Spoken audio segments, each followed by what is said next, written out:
up, up, up, up. Come on. Good, oh, good girl, good girl. And sit. Good girl, good girl. Good morning, Grace Covenant. This is Ellie. Up, lay down, lay down, down. Good girl. All right, up, up. We're going to try this with an animal in our devotion this morning. This is Ellie. Ellie came into our lives at Christmas. She is an 11-month-old Norwegian buhund, and she's been a joy to have in our lives and a joy to begin training. That's been one of the things I've had the pleasure of doing more of since I've been staying at home.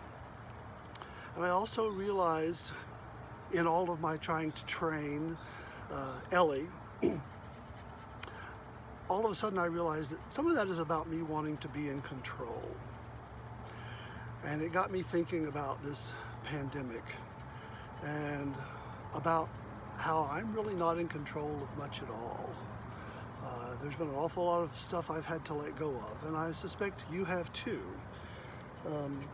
And sometimes I think we put lots of things in place in our lives that we can control to give us the illusion that everything's okay.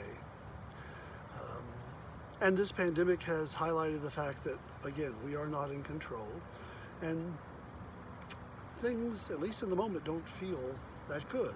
And so I'm coming to you with that bit of anxiety and with that bit of realization, and also, fortunately, that bit of comfort with a puppy dog that has meant a lot to me during this time.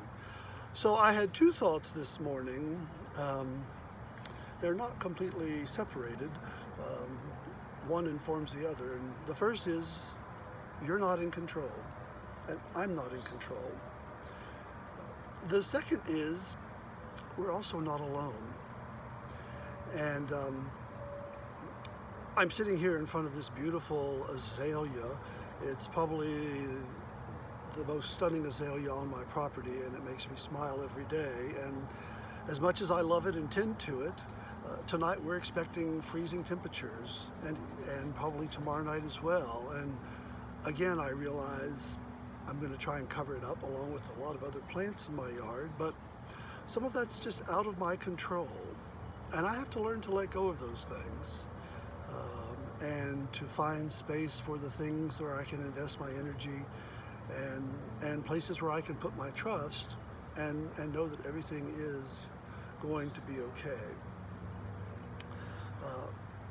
It made me think this morning of Jeremiah from the 29th chapter, verse 11.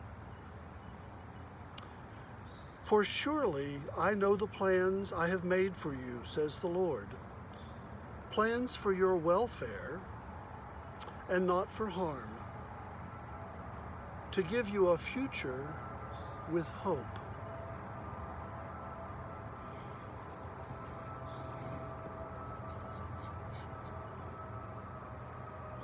Plans for welfare and not for harm,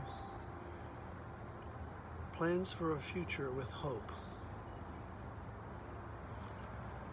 I know it can seem a little frustrating now, the monotony of staying home, and I know it's further raised anxiety for people now that we are getting close to opening things up again in some places, and we're still seeing signs that the virus is wreaking havoc around the country, and there's a lot of uncertainty.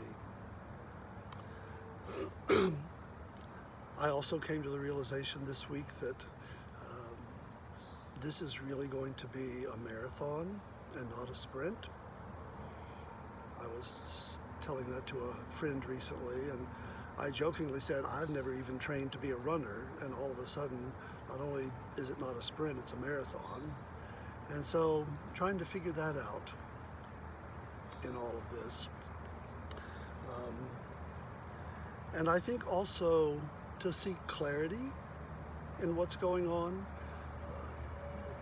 I'm not sure we can seek certainty because we never know what each day is going to hold, but I think it's important for us to seek clarity.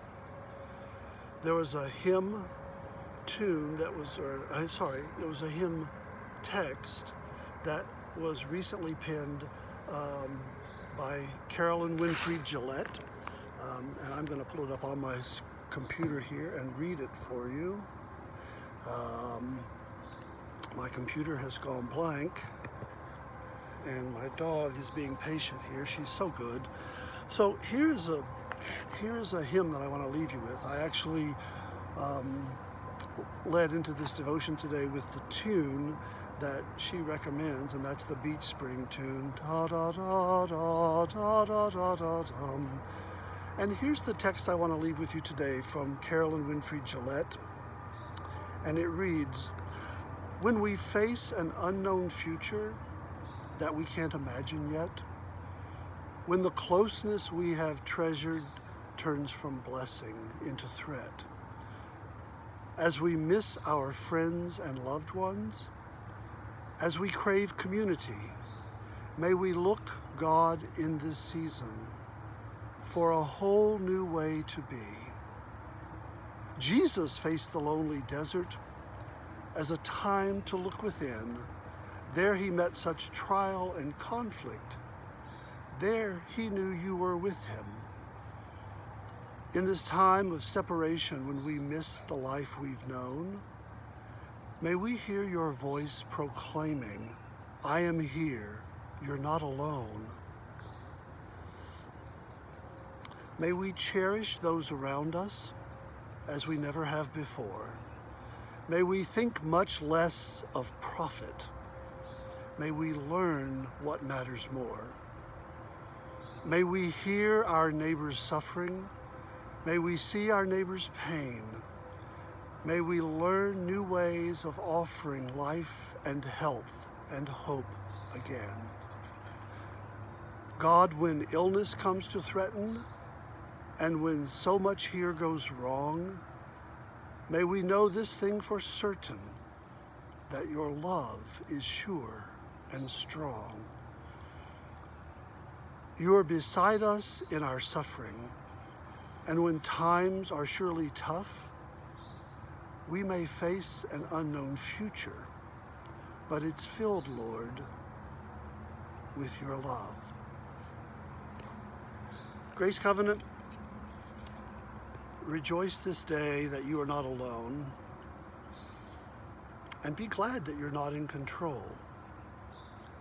Know that God is with you and walks this path as we continue to find new ways to be community and care for one another.